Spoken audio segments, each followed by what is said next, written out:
आहारस्त्वपि सर्वस्य त्रिविधो भवति प्रियः यज्ञस्तपस्तथा दानम तेषां भेदमिमं शृणु।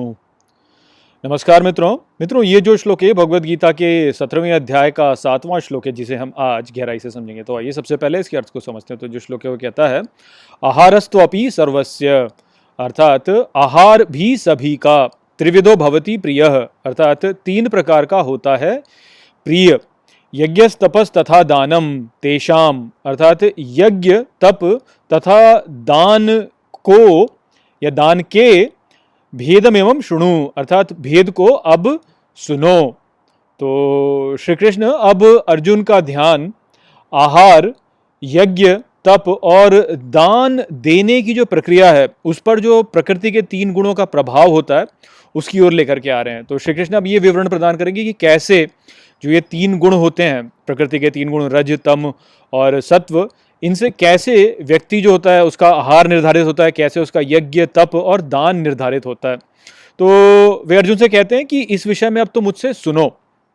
तो मूल रूप से श्री कृष्ण अब जो ये शेष अध्याय है उसमें इन गुणों के, इन प्रक्रियाओं पर जो प्रभाव है उसी के विषय में आगे चल के जो है श्री कृष्ण जो संदेश है वो प्रदान करेंगे। और यहाँ पर ये जो संदेश है इससे हमें बहुत कुछ पता चलेगा, इससे हमारा जो विवेक है उसमें बहुत वृद्धि होगी। क्यों? क्योंकि इस विवरण के द्वारा हम ये समझ सकते हैं कि किस प्रकार का हमारा गुण है, कौन से गुण की प्रधानता हमारे भीतर है। क्योंकि हमें ये तो पता ही है कि हम आहार कैसा करते हैं, हमें पता है कि हम यज्ञ और तप किस प्रकार से करते हैं और हम दान किस प्रकार से देते हैं।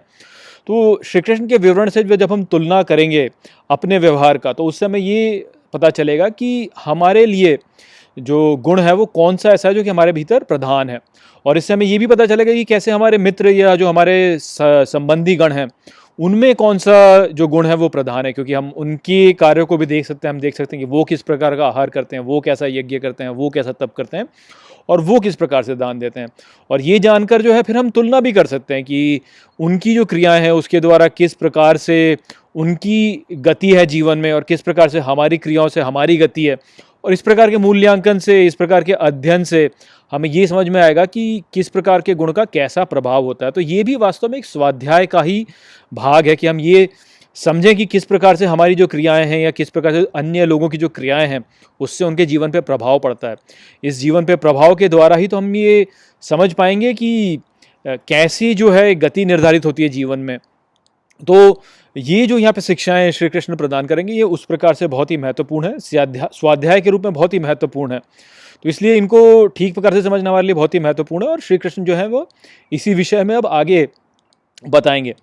तो यही संदेश यहाँ पे श्री कृष्ण का था। आशा करता हूँ कि मैंने इस श्लोक को आपको अच्छे से समझा दिया होगा। चलिए इसी के साथ इस वीडियो को हम यहीं पे समाप्त करते हैं। नमस्ते।